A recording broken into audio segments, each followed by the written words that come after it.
warahmatullahi wabarakatuh. Saya Lutfi Abdillah, mahasiswi semester 7 program studi Pendidikan Agama Islam di Sekolah Tinggi Agama Islam Alhamdulillah Jakarta. Pada kesempatan kali ini, saya akan menjelaskan tentang budaya dan agama. Apa sih budaya itu, teman-teman? Budaya merupakan cara hidup yang berkembang serta dimiliki bersama kelompok orang yang diwariskan dari generasi ke generasi.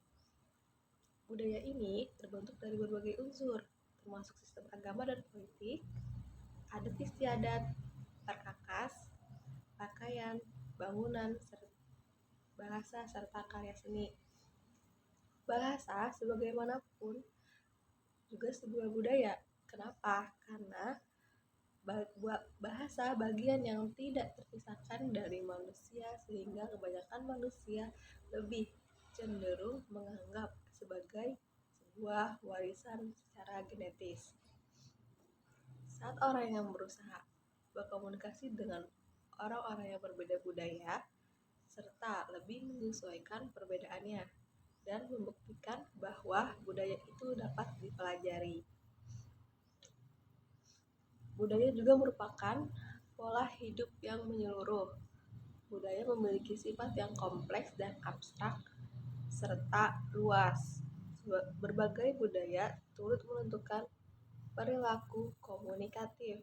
Unsur sosial budaya ini tersebar serta meliputi banyak kegiatan sosial manusia. Pengertian budaya menurut para ahli. Menurut Melvin J. Herskovits dan Bronislaw Malinowski mengemukakan bahwa segala sesuatu yang terdapat dalam masyarakat ditentukan oleh kebudayaan yang dimiliki oleh masyarakat itu sendiri. Istilah untuk pendapat itu adalah cultural determinism. Herskovits juga memandang kebudayaan sebagai sesuatu yang turun-temurun dari satu generasi ke generasi yang lainnya, yang kemudian disebut sebagai superorganik. Sedangkan menurut Andres Epting, kebudayaan mengandung keseluruhan pengertian, nilai sosial, norma sosial, ilmu pengetahuan, serta keseluruhan struktur sosial, religius, dan lain-lain. Tambahan lagi segala pernyataan intelektual dan artistik yang menjadi ciri khas suatu masyarakat. Menurut Edward Burnett Taylor, kebudayaan merupakan keseluruhan yang kompleks yang di dalamnya terkandung pengetahuan, kepercayaan, kesenian, moral, hukum, adat istiadat, dan kemampuan hal yang didapat seseorang sebagai anggota masyarakat.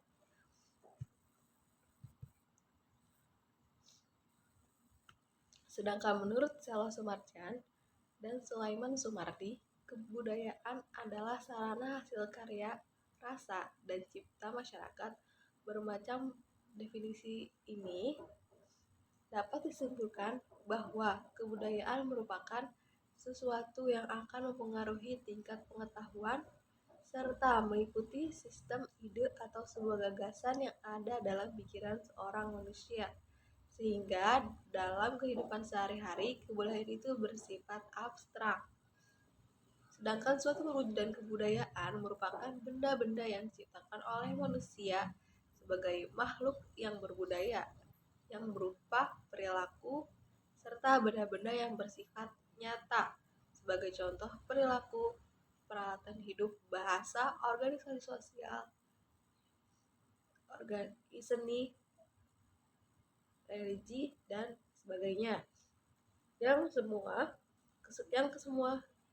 keseluruhan yang ditujukan untuk membantu manusia dalam melangsungkan kehidupan dalam bermasyarakat.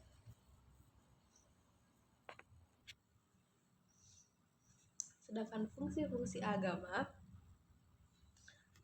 memberikan makna tertinggi atau the profession of ultimate meaning. usaha untuk menafsirkan hal yang tidak diketahui dan mengontrol hal yang tidak terkontrol, atau yang bisa disebut dengan the attempt to interpret the unknown and to the uncontrollable. Kemudian personifikasi dari pemikiran manusia atau personification of human ideals. Yang keempat, integrasi dari kultur dan legitimasi dari sistem sosial, atau integration of the culture and legitimation of the social system. Selanjutnya, fungsi agama selanjutnya yaitu proyeksi dari makna kemanusiaan dan moral sosial kepada suatu entitas yang maha kuat, maha tinggi, atau yang bisa disebut dengan projection of human meanings and social patterns atau superior entity. Dan yang terakhir, usaha untuk menangani masalah-masalah utama dalam kehidupan manusia di muka bumi. The effort to deal with ultimate problems of human existence.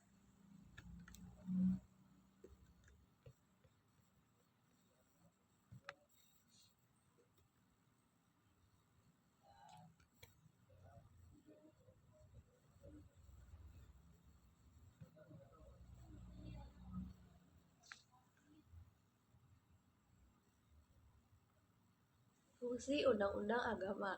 Fungsi undang-undang agama menentukan makna tingkah laku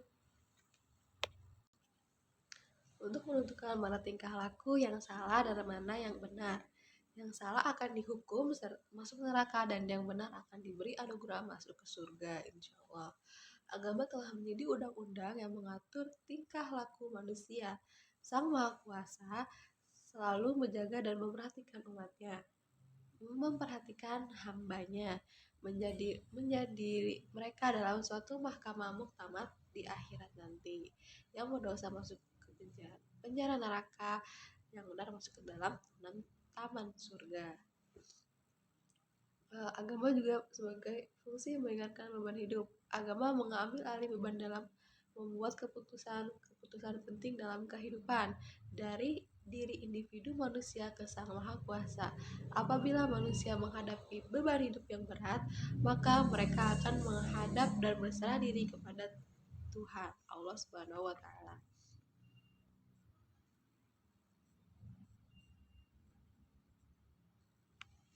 Fungsi psikologis. Semua agama mempunyai sejumlah fungsi psikologis dan sosial penting.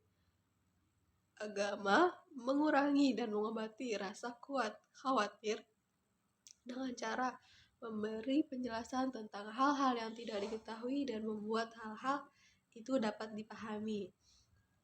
Bila kita khawatir dan stres akan masa depan, tentang tujuan, tentang ujian, tentang pekerjaan, tentang apa saja, mari berserah diri kepada Yang Maha Kuasa, Allah Subhanahu wa taala. Fungsi tradisi lisan. Melalui ritual bacaan-bacaan dan mitologi agama, bahwasannya agama berfungsi dalam meningkatkan pembelajaran tentang tradisi-tradisi lisan. Cerita tentang para rasul dan sahabat Nabi, tentang raja yang adil, tentang orang-orang suci, tentang seorang perempuan yang tegar dengan imannya meski diancam dibunuh oleh raja kafir, dan lain-lain. Fungsi memberi kenikmatan. Agama juga memberi rasa menyenangkan dengan cara mempercayai bahwa pertolongan Sang Maha Kuasa selalu akan datang bila manusia berada dalam keadaan susah dan bahaya. Berdoalah kepadaku, maka aku akan kabulkan doamu. Begitulah firman Allah SWT. Fungsi menjaga solidaritas. Terakhir, agama memainkan satu peranan penting dalam menjaga solidaritas sosial, persatuan umat Islam dan gereja saling tolong saling kasih sama manusia, apalagi seagama.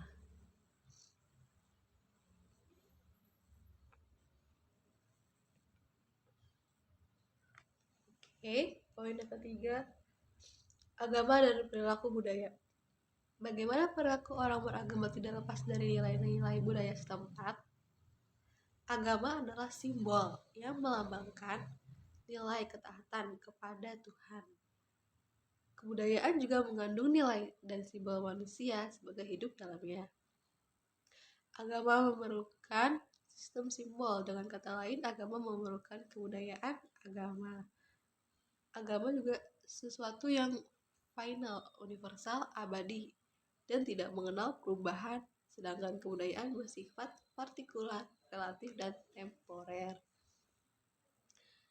Agama tanpa kebudayaan memang dapat berkembang sebagai agama pribadi, tetapi tanpa kebudayaan, agama sebagai kolektivitas tidak akan mendapat tempat.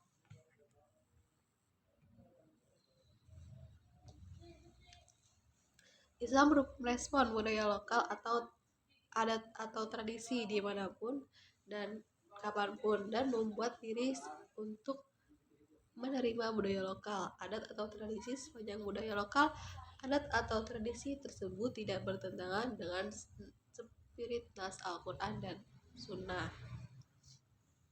Contoh kegiatan tahunan yang bernama Nyadran. Lebih jauh dijelaskan bahwa ritual nyadran merupakan tradisi atau adat dari suku Tengger yang digelar setelah 7 hari dari upacara Karo yang diikuti oleh seluruh masyarakat Tengger yang ada di Ranupani. Karena itu ritual tersebut tidak membedakan agama satu dengan yang lainnya, merupakan ungkapan refleksi sosial keagamaan. Hal ini dilakukan dalam rangka menziarahi makam para leluhur. Ritus ini dipahami sebagai bentuk pelestarian warisan tradisi dan budaya para nenek moyang. Nyadran dalam tradisi Jawa biasanya dilakukan pada bulan tertentu, seperti menjelang bulan Ramadan, yaitu Sya'ban atau bulan Roah. Proses ritus pelaksanaan nyadran adalah 3 hari sebelum menjelang pelaksanaan nyadran. Warga mengadakan jekar dan tradisi menganan atau kondangan. Jekar sebagai satu bentuk tradisi ziarah kubur dengan membawa bunga, kemudian ditaburkan pada makam yang ditunjukkan kepada nenek moyang dan arwah leluhur kita. Ziarah makam satu dari sekian tradisi yang hidup dan berkembang dalam masyarakat Jawa. Tradisi nyekar atau ziarah kubur ini ditujukan kepada pepundan masyarakat atau leluhur. Dalam melakukan ziarah kubur, masyarakat membawa sesaji dan ubarampe atau pelengkap. Setelah ritus ziarah kubur dilanjutkan dengan manganan atau kondangan di kompleks makam. Dampak tradisi nyadran dapat dirasakan oleh masyarakat sebagai wujud belas jasa atas pengorbanan leluhur yang sudah mendidik, membiayai ketika anak-anak hingga menjadi orang yang sukses. Pelestarian tradisi nyadran merupakan wujud pelestarian budaya adiluhung.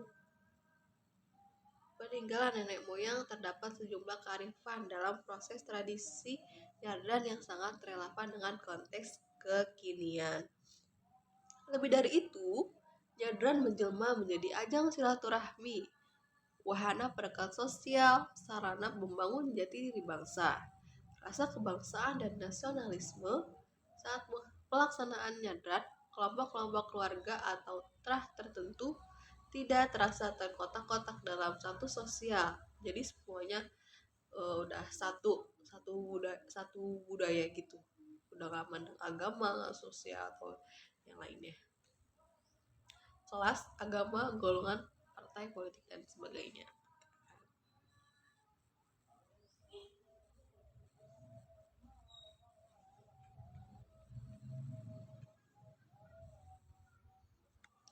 Selanjutnya, 3 kategori fungsi adaptasi tradisi. Yang pertama, kepercayaan tersebut memuaskan kebutuhan dasar. harapan, dan emosi. Kemudian, kepercayaan pada Tuhan dan kekuatan lain membuat seseorang berharap pada keajaiban ketika menghadapi ancaman kehidupan dan kegagalan. Kehidupan setelah mati membebaskan kecemasan terhadap prospek kematian seseorang dan kematian orang yang dicintai. Kepercayaan terhadap keberuntungan akan membantu seseorang menghadapi resiko kegagalan dan keberhasilan. Oke, selanjutnya yang kedua, kepercayaan tersebut dan ritual yang dilakukan secara bersama meningkatkan kohesivitas kelompok pada level yang dalam. Maka kepercayaan pada Tuhan mengikat pada pengikutnya pada mistik dan identitas umum kita, anak Tuhan. Yang ketiga, kepercayaan tersebut meningkatkan pemahaman yang tidak jelas individu dan pengalaman hidup yang problematik dengan memberikan penjelasan, kerangka evaluasi, dan atribusi sebab akibat.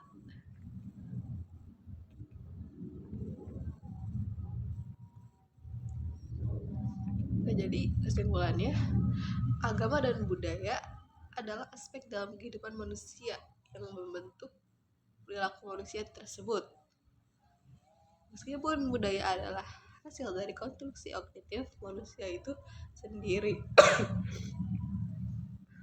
agama dan budaya sangat besar pengaruhnya terhadap manusia. Perbedaan perilaku dan bias penilaian karena berbagai bentuk agama dan budaya dapat membuat pada diri kita masing-masing untuk lebih toleran pada orang lain. Diharapkan juga akan menurunkan konflik interpersonal. Perbedaan agama dan budaya adalah hal yang akan terus ada karena memang itu keterbatasan manusia dalam menilai dunianya.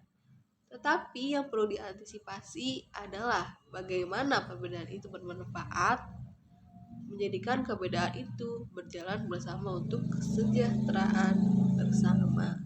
Oke teman-teman, demikian penjelasan dari saya, kurang lebihnya mohon maaf. Wassalamualaikum warahmatullahi wabarakatuh.